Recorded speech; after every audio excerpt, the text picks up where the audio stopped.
So according to Boxing Scene, there will be no British judges for the Tyson Fury versus Dillian Whyte fight. If you guys don't know, 2 weeks from now, Tyson Fury will be defending his WBC Ring Magazine and lineal titles against Dillian Whyte. Now let me read the Boxing Scene article from the beginning, published by Ron Lewis.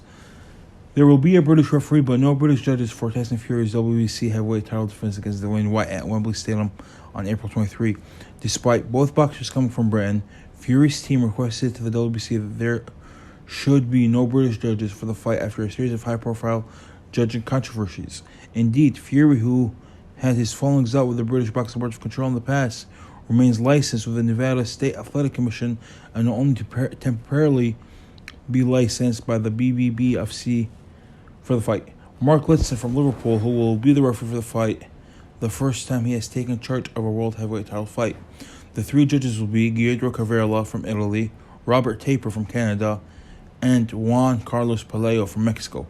It will be Fury's first bout in the UK since the summer of 2018 when he boxed on the undercard of Carl Frampton's fight with Luke Jackson in Windsor Park in Belfast. His past 5 fights have taken place in the United States, 4 of them in Las Vegas.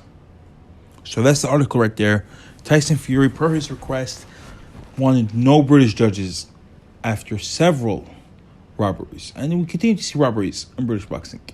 It's crazy. I know we see some bad decisions in the United States, but it's not as consistent as the UK, man.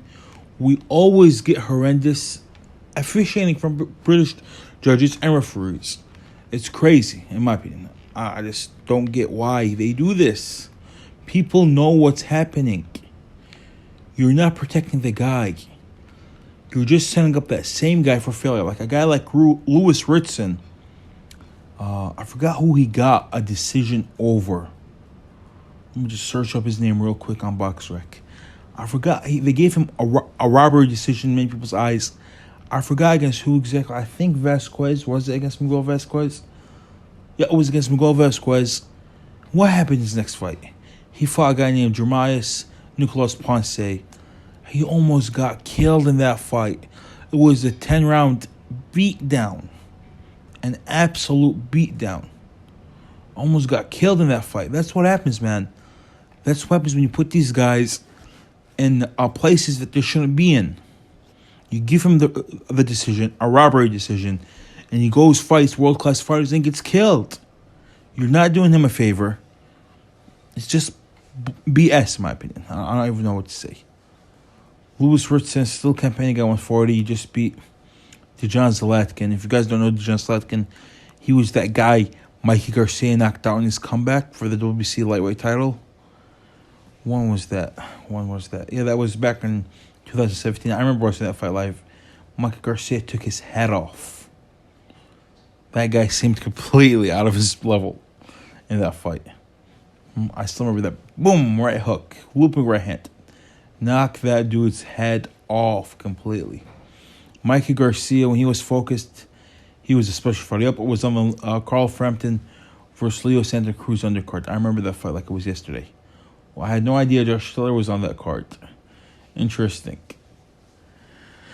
Was it Mikey Garcia's first fight back after all those years? No, he had one tune-up fight against Alea Rojas. But was still an impressive performance for Mikey Garcia. Now let's not get too off topic yet. Tyson Fury says that he does not want any British judges, and I can't tell him anything about it. I can't complain, man. These British judges are crazy. Give me your thoughts in the comment section below if you're watching on YouTube, and tweet at me if you're watching per podcast. So the fight between Kubrat Pulev and Andrey Fedosov has been trash. I think Fedosov got injured. Fedosov, I think, hasn't been in the ring for 3 years now. Let me just search up his box record real quick. Andrey Fedosov. Wasn't he the one that knocked out that prospect not too long ago? That Uzbekistani prospect, that big heavyweight. Let me just make sure. Yeah, it was him. Muhammad Rasul Majidov knocked him out in the round. He hit him so hard, he broke Majidov's ankle. Like, imagine how hard you gotta get hit to have your ankle snap. So Fedosov will no longer be fighting Kubrat Pulev. Instead, Kubrat Pulev will face tough contender, in my opinion, top 15 contender, Forrest. Forrest, I had him winning clearly against Michael Hunter. I thought he won the fight 7-3, 8-2. A clear victory for Forrest. They scored a draw. I have Forrest number 12 in the heavyweight division. Let me go through my top 15 real quick. Number 1, Tyson Fury. Number 2, Alexander Usyk. Number 3, Anthony Joshua. Number 4, Dillian Whyte. Number 5, Joseph Parker. Number 6, Deontay Wilder. Number 7, Joe Joyce. Number 8, Andy Ruiz.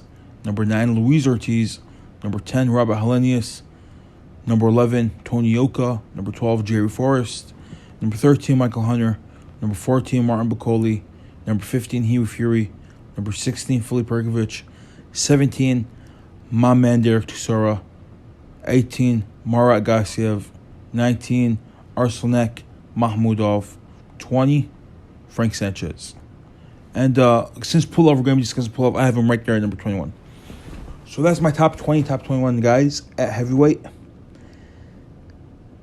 And as you see, I got Jerry Forrest ranked in at number 12. I think Forrest, him stepping in instead of Fedosov, I know they have money behind the Pulev brothers because Tervel Pulev is fighting on the undercard. He will be fighting Sergey Kovalev. Even though they have money on the Pulev brothers, I think Jerry Forrest is going to pull this one out. Jerry Forrest, in my opinion, he's on a really good streak. I thought he beat Zhilei Zhang. I had him winning 94-93. And I had him beating Michael Hunter 97-93, 98-92. So he's on a good streak. He has momentum. Kubrat Pulev coming off a brutal knockout loss to Anthony Joshua. In a spirited performance, but he still got knocked out. And I think Forrest has the momentum. And I think he's going to blast out Kubrat Pulev, possibly around 5, round 6. Pulev has a great way of surviving.